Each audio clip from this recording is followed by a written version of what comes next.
The US wants to stop relying on Chinese-built ships. That's a big move. But here's the catch, even allies like Japan and South Korea may not be able to fill the gap. If you've been following our channel, you know we broke this story. First, when the US hit Chinese-built ships with $1.5 million port fees per vessel. Then again, when China fired back, igniting a new front in the trade war. Links to both videos are in the description. And today, we're taking it a step further. What happens when China's out, but your backups can't deliver either? This isn't just about shipbuilding. It's about national security, global logistics, and America's future at sea. Let's dive in. And if you haven't already, like, subscribe, and drop a comment to let us know what you think the US should do next. Why the US wants to avoid Chinese shipbuilding. For years, the US has depended on Chinese shipyards to build commercial vessels. From cargo ships to bulk carriers, China has been the go-to source. But that's changing. The reason? Geopolitics. Tensions with China have intensified over trade, technology, and Taiwan. The US government no longer sees Chinese shipbuilding as a neutral commercial service. It sees it as a strategic vulnerability. A 2023 report from the US Maritime Administration warned about this exact issue. It highlighted the risk of overdependence on foreign shipbuilders, especially those in rival nations. Imagine relying on a competitor to build your freight infrastructure. That's like asking your opponent to design your playbook. And it's not just about economics. There are national security concerns too. What if tensions escalate? What if China restricts ship exports or disables key systems built into those ships? That's the fear. And that's why the US wants out. But moving away from China is easier said than done, and that's where today's problem begins.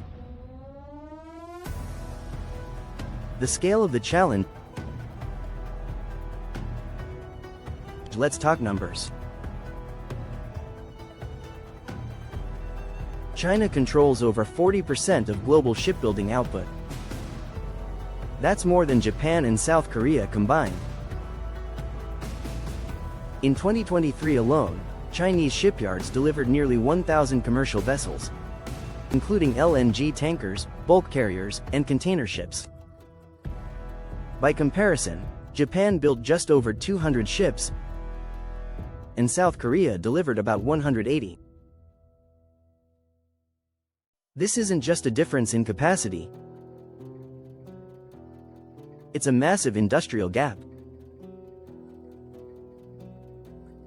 China has the largest shipyards, the cheapest labor,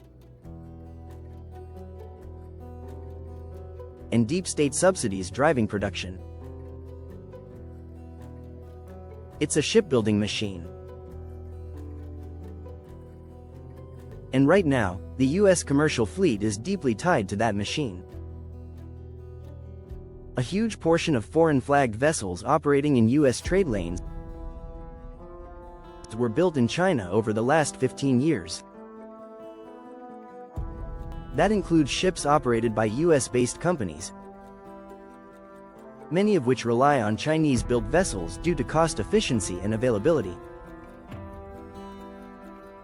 So here's the challenge.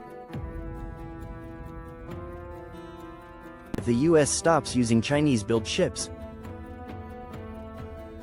Where will replacements come from? The world doesn't have much slack. Japanese and Korean yards are already booked years out. And that's just the beginning of the problem. Can Japan and South Korea meet the demand? On paper, Japan and South Korea are the logical fallback. They're US allies. They're experienced shipbuilders. And they already handle high-end vessels, like LNG carriers and car transporters. But here's the hard truth. They might not be able to handle the load. Let's start with capacity. Korea's big three, Hyundai, Samsung Heavy, and Daewoo, are already swamped. Many of their slots are booked through 2027 or beyond, mostly for orders from Europe, the Middle East, and Chinese firms themselves. Japan faces a similar crunch. Major players like NYK Line, Mitsui OSK, and Kawasaki Heavy have shifted toward specialty ships and green technology vessels, not mass-market bulkers or tankers. In a recent statement reported by AJOT, a senior executive at NYK Line warned that Japan and Korea simply do not have the extra capacity to take on sudden large-scale US demand. And even if they did, there are two more hurdles: cost and speed. Labor costs in both countries are far higher than in China. Production timelines are longer. And environmental regulations are stricter, especially for new green ship designs. That means each ship could cost tens of millions more and take months longer to deliver. So the US has a dilemma. Even its most trusted partners can't ramp up production overnight. There's no easy swap. What's at stake for US trade and logistics? This isn't just a supply chain hiccup. It's a potential logistical crisis. If the US can't source ships quickly, freight capacity could shrink. Shipping costs could rise, and essential goods could face delays. Think about what rides on ocean freight: cars, electronics, industrial equipment, medical supplies. Now imagine a bottleneck, not at the ports, but in the shipyards. That's what's at stake. Let's talk fleet modernization. Many US-linked shipping firms are planning to replace aging vessels. They need new builds to meet emissions regulations, improve fuel efficiency, and support modern tracking systems. But if China is off the table, and Japan and Korea are maxed out, those upgrades could be pushed back by years. And it's not just commercial shipping. This has national security implications too. The US depends on commercial vessels during wartime and emergency response. Programs like the Maritime Security Program, MSP, and Tank Vessel Security Program, TVSP, rely on available, reliable ships. If replacements can't be sourced fast enough, military readiness could be affected. Even LNG tankers, used for both civilian and strategic energy supply, could become harder and more expensive to procure. Bottom line?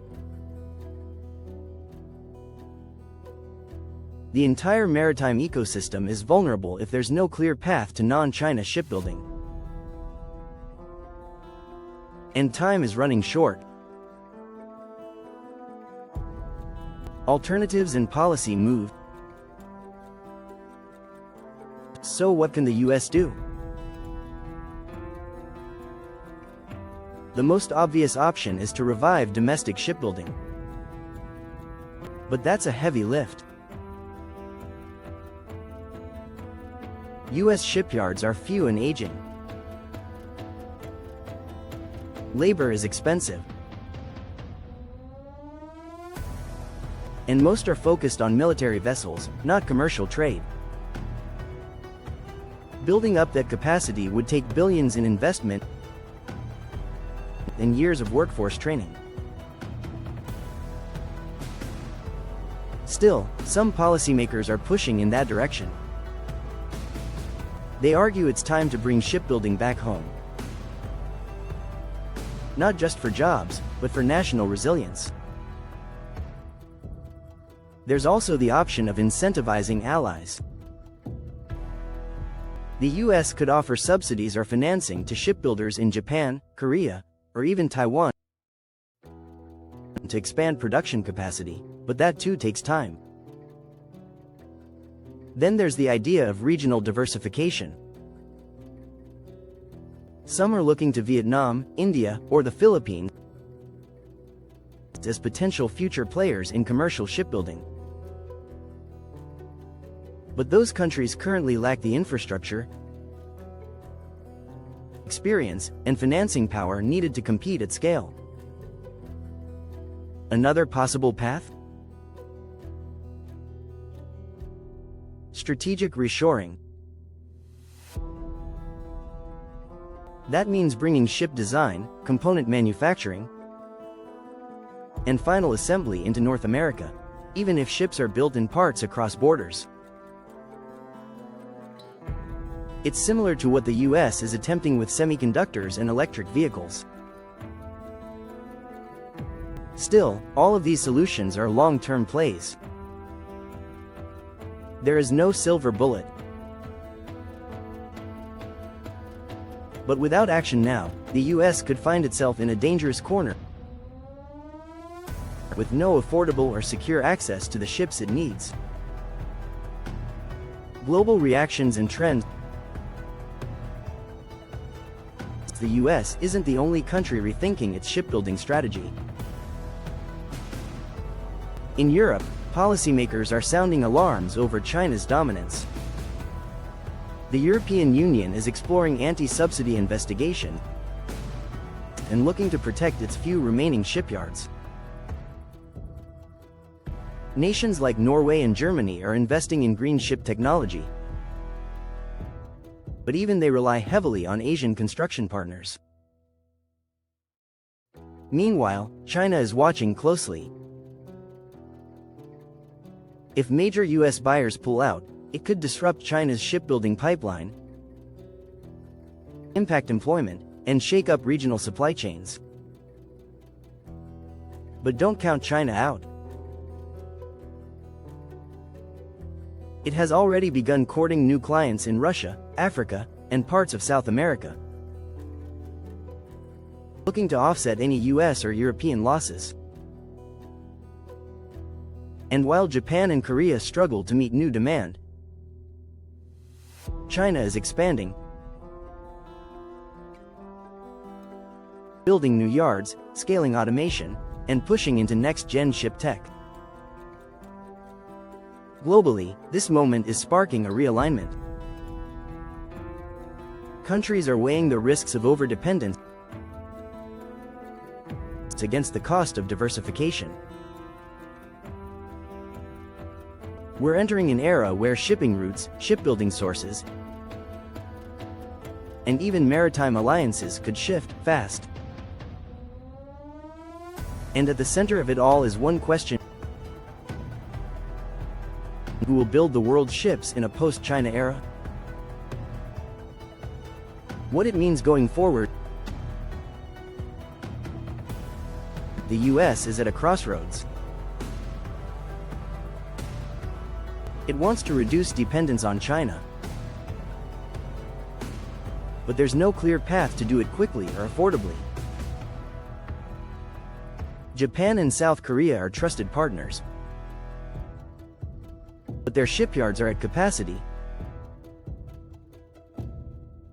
and costs are climbing.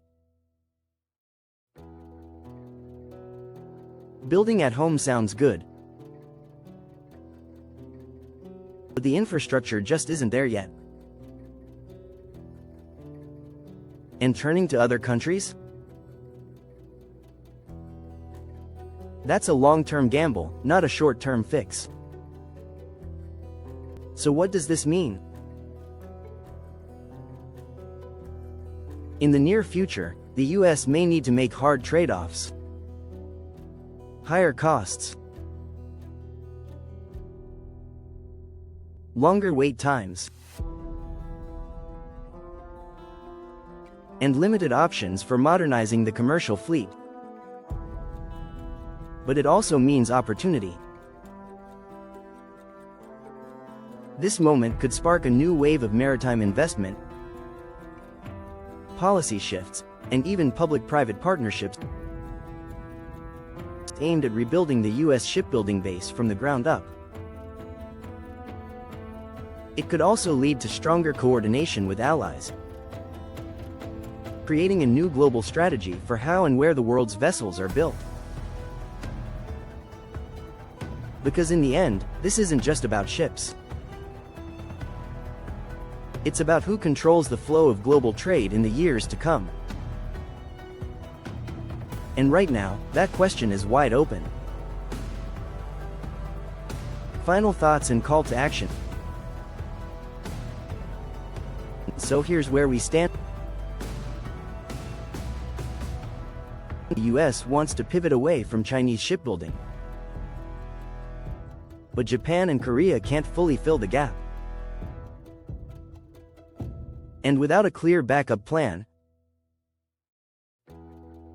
costs rise, timelines stretch, and trade vulnerabilities grow. We broke this story weeks ago,